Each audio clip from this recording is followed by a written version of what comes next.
il y a 12 ponts qui ont été sautés et brûlés pour empêcher toute possibilité de sortir le bois. Ouais. Les gens ont recruté des scies mécaniques, des BD mécaniques, des bulldozers. C'était pas une joke. Là, Non. Mais écoutez, Joe Landry, à un moment donné, a menacé de mettre le feu à la forêt. OK? Le ministère des Terres et Forêts a fait envoyer des autobus de garde forestiers à Squatec de craindre que les gens mettent le feu à la forêt. Pour vous dire comment ils prenaient au sérieux, là. Ouais.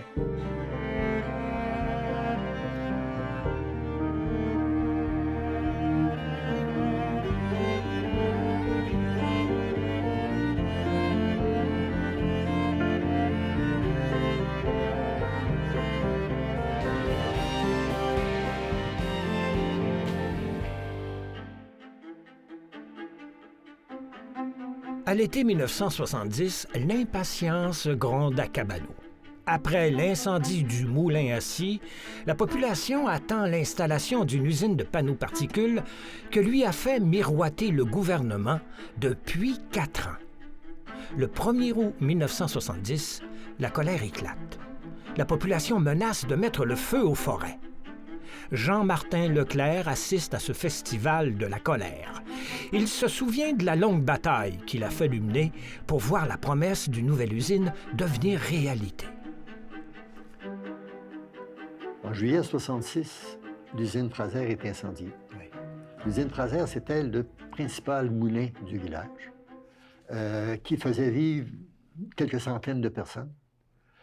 Qui avait son magasin général, qui avait son village avec ses résidences, qui avait toute son organisation. C'était quelque chose de très important, qui était ici depuis 1898. C'était le plus gros, en fait, fournisseur de travail à Cabano. Exact. Alors, c'était un élément moteur pour la vie économique ici. Eh bien, il y a 200 personnes qui n'ont plus d'emploi. Alors, les pères sont obligés de quitter pour aller travailler ailleurs. Ils vont travailler à Côte-Nord, ils vont travailler au Nouveau-Brunswick, au Maine et ailleurs. Et à ce moment-là, bien, le village survit pendant ces années-là, en attendant d'autres choses. On leur avait promis d'autres choses? Bien, la ville a pris le dossier en main pour travailler à trouver une solution. Oui. Et puis, ils ont commencé à négocier avec Fraser, puis la ville n'était pas intéressée à Fraser parce qu'ils trouvaient qu'il avait offrir seulement des emplois saisonniers. Ils voulaient quelque chose de plus permanent. Mais il y avait quand même un élément de taille, c'est que Fraser profitait, si on veut, du domaine domanial comme tel. Ils avaient des concessions énormes à l'époque. Exact. Et c'est eux qui avaient le gros bout du bâton de ce côté-là. C'est eux qui avaient le gros bout du bâton, puis ce qui fait que quand tu décides de fermer le dossier avec Fraser, il y a toute une série de problèmes à régler. Ouais. Alors, toujours est-il que la ville a fermé le dossier avec Fraser, ils ont commencé à négocier, et là est apparue l'usine Émile Gaudreault. C'est une filiale de Irving qui offrait de construire une usine de panneaux particules agglomérés. Et pour la plupart des gens, Irving, c'est une compagnie pétrolière. Quelles étaient justement les accointances entre ces deux-là? Ben, écoutez, il faut savoir que Irving est aussi une papetière importante, avec des usines de pâte et papier, puis avec des usines de sciage un peu partout. Ce qui fait que quand Irving s'est installé à Escourt, où il y avait une usine de sciage qu'Irving a installée, alors c'était une compagnie qui a acheté là-bas, qui était la compagnie Émile Gaudreault, et puis qui ont créé l'usine d'Auteuil-Lumber. Alors c'était la solution, autrement dit, en fait, une lueur d'espoir pour les gens de Cabano avec cette option-là, la d'Auteuil. Oui, mais une lueur d'espoir qui est apparue, si vous voulez, une semaine avant les élections de 1970, où le premier ministre du temps est venu dire localement que l'usine s'était réglée, le projet était accepté, puis il partait sous peu. Alors, c'était les élections, évidemment. Les unionistes sont au pouvoir et disent aux gens de Cabano, il n'y en a plus de problème, c'est réglé. La d'Auteuil va construire une usine. Exact. Mais il faut se dire que le maire et le conseil ont mis tous les œufs dans le panier des unionistes pour supporter le projet. Mais c'est les libéraux qui prennent le pouvoir. Et c'est les libéraux qui prennent le pouvoir avec Robert Bourassa qui vient de se faire élire avec la promesse de créer 100 000 emplois. Ouais. Alors, à ce moment-là, après les élections, Irving annonce qu'ils ne feront plus le projet parce que selon eux, c'est pas rentable. Sauf qu'il y avait des concessions forestières qui leur avaient été allouées. Puis, ils commencent à entamer des coupes dans les concessions forestières.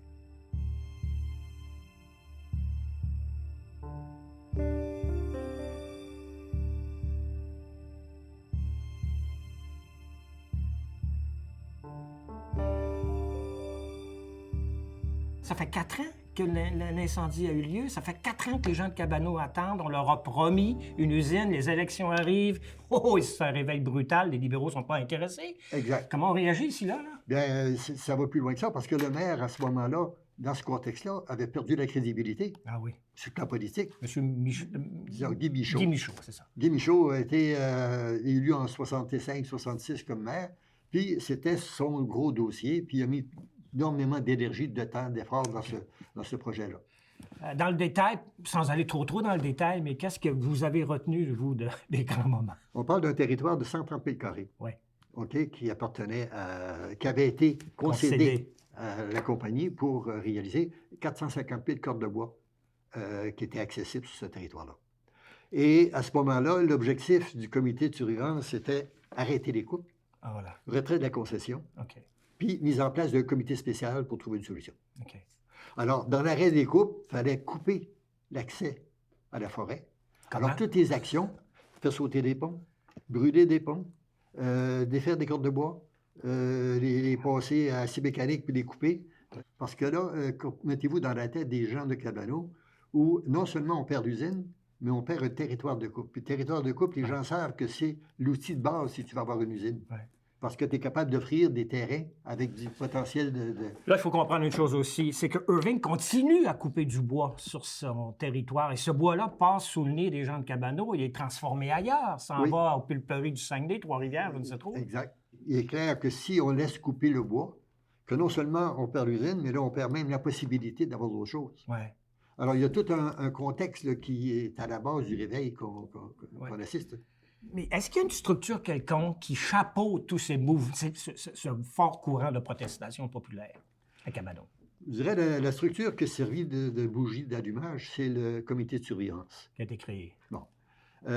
Compte tenu qu'il y avait beaucoup de monde qui avait travaillé dans l'élaboration du projet, quand est arrivé les événements de 70, les gens disaient, c'est pas les autres qui vont s'occuper de nos affaires, c'est nous autres qui vont s'occuper de nos affaires.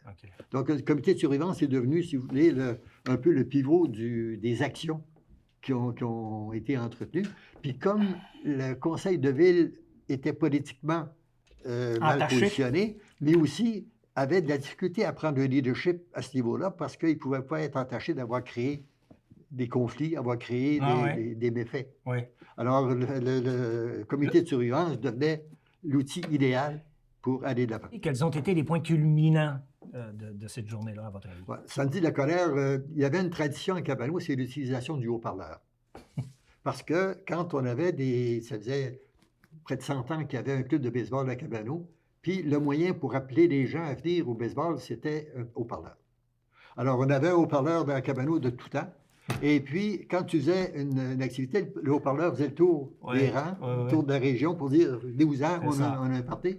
Alors, à ce moment-là, quand tu commençais une parade, c'était le haut-parleur qui était en avant, puis il disait « Embarquez, venez-vous-en, on va faire ça ». Donc, la foule grossissait. La foule grossissait, et puis, à un moment donné, le message passait.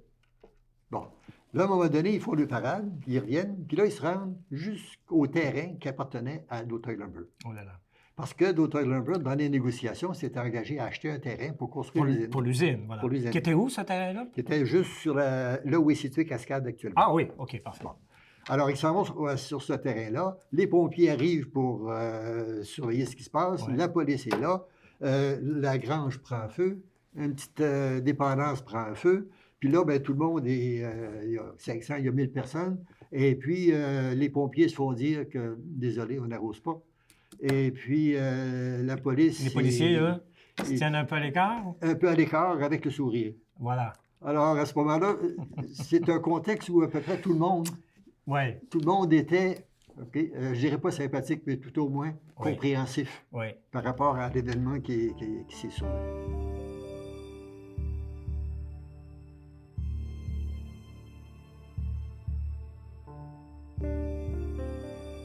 Il y a eu le fameux moment où on a fait brûler l'effigie de Kissy. Est-ce que ça s'est fait dans le coin ici ou ça s'est fait? Oui, donc les gens sont allés en forêt chercher des billes, sont revenus, ils ont pilé ici sur le bord de la rue, et puis l'effigie de Kissy Irving était là, ils ont mis le feu, puis ils ont fêté.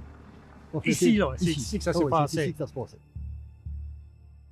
Kissy Irving, c'était le propriétaire du secteur forestier de la compagnie Irving. OK, donc c'était très symbolique de brûler cette effigie-là. C'est comme si on enterrait véritablement la compagnie. Là, tout à ça. fait. Et leur, D'ailleurs, les gens ont même lancé une campagne de boycott des produits Irving pour démontrer le sérieux. OK. Qu'est-ce qui déambulait ici? Qu'est-ce qu'on voyait? Quand on disait que les gens se réunissaient ici, ils arrivaient parce qu'une des manifestations, les gens se sont rendus en forêt, ils mettaient des pitounes dans leurs valises de voiture, dans les camions, puis ils s'en venaient ici, puis ils déchargeaient ça sur la place publique, puis ils les cordaient sur le bord de la rue. Ici, tout le long, là? Tout le long. OK. Pour dire, regarde, là, c'est à nous autres, puis c'est pour ça qu'on veut qu'on arrête les coupes, puis qu'on fasse quelque chose. C'est comme si la forêt se transportait au centre-ville de Cabano, là. C'est comme si le milieu avait des racines, puis rejoignait la forêt. Et voilà. OK. C'est ça qui est important. Alors, ça avait l'effet d'une fête. Pour les gens du milieu, c'était vraiment une fête où des gens soulignaient leur volonté de se prendre en main pour faire quelque chose. Alors, cortège de véhicules, les gens déambulent, plein de monde, un esprit de fête peut-être aussi? Exact. Puis plus que ça, parce que quand on s'associait avec les camionneurs faisaient crier le son de leur camion. Tout un vacarme. Ça faisait un vacarme épouvantable qui se résonnait parce que les gens appelaient les enfants pour dire « Écoute, il se passe quelque chose ici. » Alors tout le monde voulait se mobiliser pour venir défendre la patrie, si vous voulez. OK. Il y avait de l'action, autrement dit. Il y avait de l'action. Il y avait du plaisir.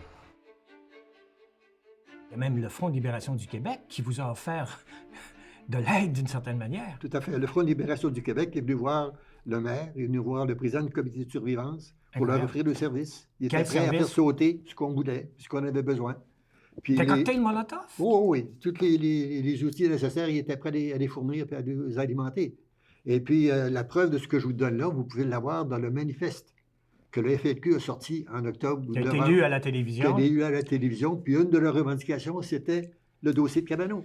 Oui, mais ça aurait pu dégénérer tout ça là, si il n'y avait pas eu, je ne sais pas trop. Il ne manquait pas grand-chose. Oui. Il ne manquait pas grand-chose. Et le vendredi de la première semaine, du 1er au 7 août, le 7 août, on a reçu la visite des ministres Drummond et Simard. Ça a calmé le jeu. C'est ce que vous réclamiez à l'époque? Ce qu'on réclamait. Le vendredi, les ministres arrivent en avion Canso pour atterrir sur le lac. Les gens partent avec des barques pour aller les chercher. Et puis, les ministres ont tellement peur, ils pensaient qu'ils allaient les attaquer. Non.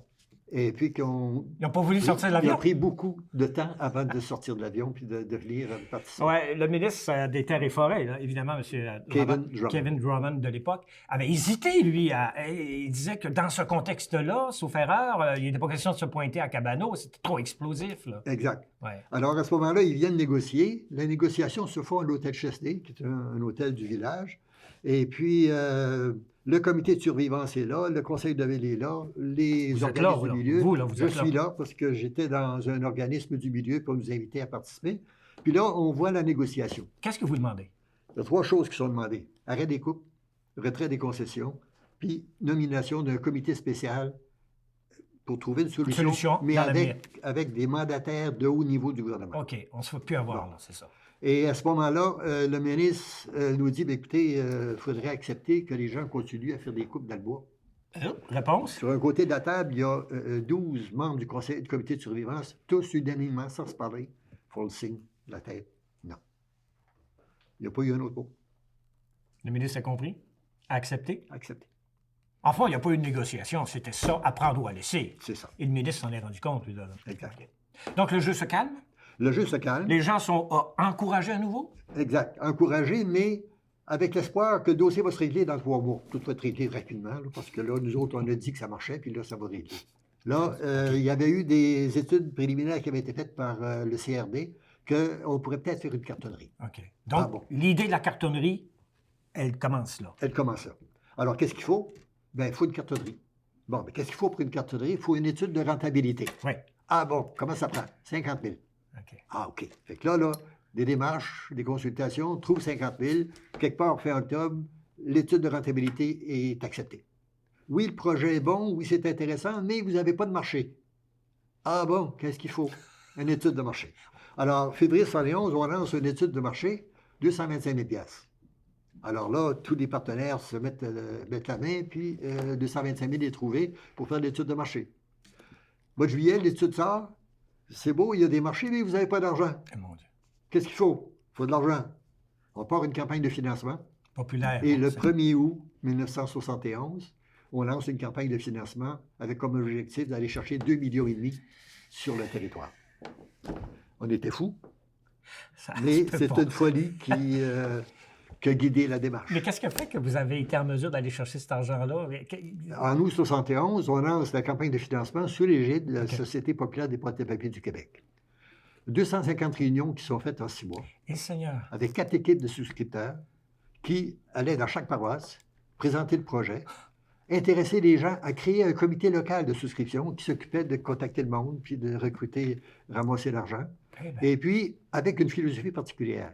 On disait aux gens, tu as 200 pièces à mettre, mets pas 200. Mets-en 100, mets-en 25 à ta femme, puis 10 aux enfants. Okay. On veut des noms, parce que des noms, c'est plus important que le montant d'argent. Donc, vous avez fait appel aussi à la fierté des gens, d'une certaine manière. C'est ça qui est important. Tout à fait. Puis, écoutez, moi, j'ai fait une présentation à l'Université Laval devant 600 étudiants. Ça a été très spécial, parce que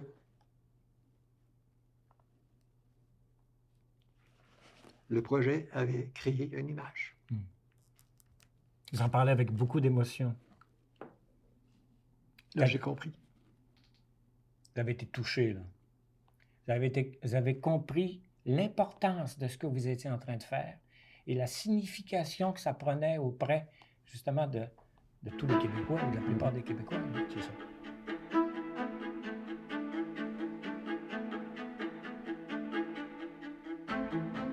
Quand on est arrivé au terme de la campagne, on n'avait pas 2,5 millions. On y avait 680 000 $, mais 4 800 souscripteurs. Énorme. C'est ça qui fait que je prétends que ce n'est pas l'argent qui a compté, c'est le nombre de souscripteurs. Alors, le gouvernement, à ce moment-là, a pris à cœur le projet. Mais c'est pas la fin des problèmes. Non, pas la fin des problèmes. Il y aura encore des déceptions. Oui, parce qu'il faut que vous sachiez que la campagne, elle a duré 6 mois. Ouais. OK? Et puis là, bien, on sollicitait pour ramasser l'argent, c'était mis en fiducie pour protéger les souscripteurs, etc. Puis là, le projet s'étoffe. C'est avec des groupes belges et des groupes français que finalement que les négociations aboutissent. Mm-hmm. Et puis, il y a un groupe belge qui s'appelle Cibetra, qui devient le leader, si vous voulez, du projet. Donc, tout est réglé. Tout est réglé. Mais il y a des petites affaires. Ça commence à butiner. Pourquoi? Parce que là, le groupe belge, quand tu as un projet avec plusieurs variantes, il y a des places pour mettre des extras au contrat. Ouais. Avec un projet qui était de 30 millions, tombe à 35, 37, 38. Ouais. Alors, à ce moment-là, les gens commencent à douter de Cibetra, puis de sa capacité de faire les choses. Mais les gens du milieu, puis particulièrement le maire, est tellement réticent à fermer le dossier avec Cibetra qu'il ne veut pas accepter d'arrêter le dossier. Mais qui décide de fermer le dossier avec Cibetra? C'est Cibetra qui décide de se retirer elle-même? Non. Non? Parce qu'à l'automne de 1973, le premier ministre Bourassa a nommé Lucien Saunier.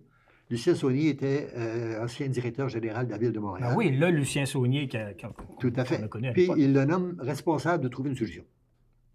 Alors, M. Saunier va en Europe avec le maire de Cabano. Et puis, pour rencontrer les Belges, parce que comme le maire n'avait pas confiance, les gens ont passé le chapeau, ils ont ramassé 600 pièces pour y payer son billet d'avion. Puis il est allé en Europe avec Lucien Saunier. Ah oui, c'est comme ça qu'il a pu payer son billet. C'est ça. Ben. Et puis là, bien en Europe, M. Saunier constate que c'est impossible de s'entendre avec les Belges. Ça marche pas. Puis il ferme le dossier.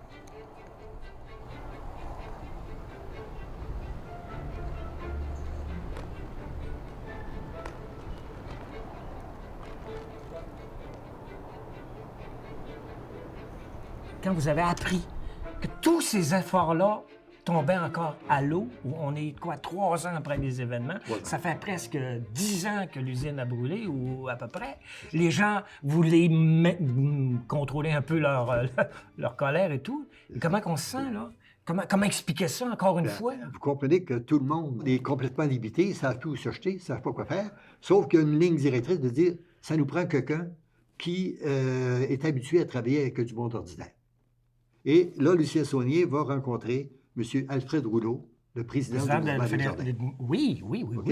M. Rouleau l'informe qu'il avait amorcé quelque chose avec la Fédération de Trois-Rivières et Bernard Lemaire, la famille Lemaire, Papier Gascon. à King's Falls, voilà. Et il l'invite à aller voir ce qu'ils ont fait là, puis ils sont rendus. Là, vous êtes en train de me dire que c'est M. Rouleau qui a servi d'intermédiaire entre M. Saunier, donc les gens Cabano, Exact. et King's Falls et la famille Lemaire.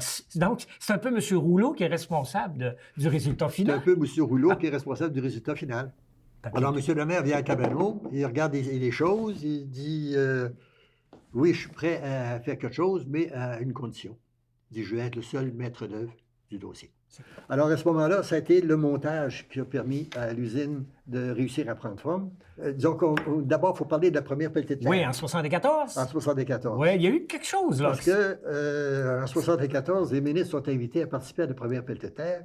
Puis, le maire prétend et annonce aux gens que les gens du comité de survivance vont faire des troubles, puis vont manifester, puis faire de la chicane, puis bon, etc. Ça va vraiment pas entre le comité et là, le maire. on se retrouve avec une garde policière pour protéger les ministres qui venaient faire la première pelletée de terre. Un mois après, le 15 ou le 20 septembre, le comité de survivance organise une pelletée de terre populaire. Une deuxième. Une deuxième pelletée. 600 personnes avec des voitures, 2 pelles. Puis à ce moment-là, tous les partenaires étaient présents, puis sont venus faire le pelleté. C'était symbolique, qu'il y avait énormément d'images. Oui. Alors, l'usine commence, puisque je reconnais d'emblée, c'est que Bernard Lemaire a été éminemment responsable, parce qu'il est venu s'installer à Cabano pendant 2 ans, dans une roulotte à côté de l'usine. Ça, les gens ne savent pas ça. Il a travaillé lui-même avec les travailleurs pour construire l'usine de A à Z et l'entraîner. Tous les employés ont été formés par Bernard. Alors ça nous amène à la construction puis la mise en place, puis 1976, l'usine commence à opérer. Voilà. Et puis là, bien, on parle de 50 000 tonnes, qui était l'objectif de départ, mais ils ont de la difficulté à réussir à... Mais au moins, l'usine est construite, là. L'usine est construite, mais je vous dirais qu'en 82-83, l'usine était à vendre pour les dettes. Ah oui. Alors, c'est pour vous dire là, que c'était pas... Alors, Martin Pelletier, qui était le directeur d'usine à ce moment-là, Martin Pelletier est un gars originaire de Cabano, qui était professeur d'université en chimie. Quand Bernard a quitté, en 1978, c'est Martin Pelletier qui est devenu directeur d'usine. OK. Et là, bien, l'usine mangeait de la misère, puis faisait des pertes par-dessus pertes. Puis, alors, Martin, avec Rexford, ont trouvé un projet d'usine de coénergie. Alors, utiliser les résidus pour faire de l'énergie. Et ça a sauvé la mise. Et ça a sauvé la mise. Voilà. En 85, ils ont créé cette usine-là, et ça a permis de sauver énormément d'argent. En 89, l'usine avait payé la totalité de ses dettes.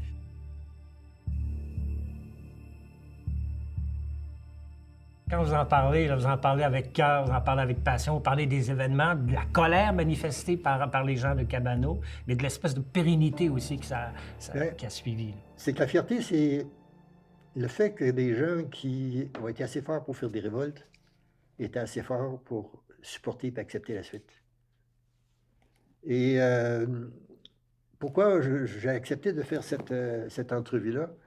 C'est qu'il y a aujourd'hui 140 employés à l'usine, puis je ne sais pas s'il y en a quelques-uns qui savent ce qui s'est passé. Parce que c'est la volonté d'une population qui a tenu le coup, puis qui s'est donné, puis qui a investi pour croire en son milieu, puis faire quelque chose de bien. On a oublié ça. On dit que ça a fait image ailleurs. Nous, on ne le sait pas tellement. Parce qu'on croyait à notre milieu, pour travailler pour notre milieu. Monsieur Leclerc, je vous remercie infiniment.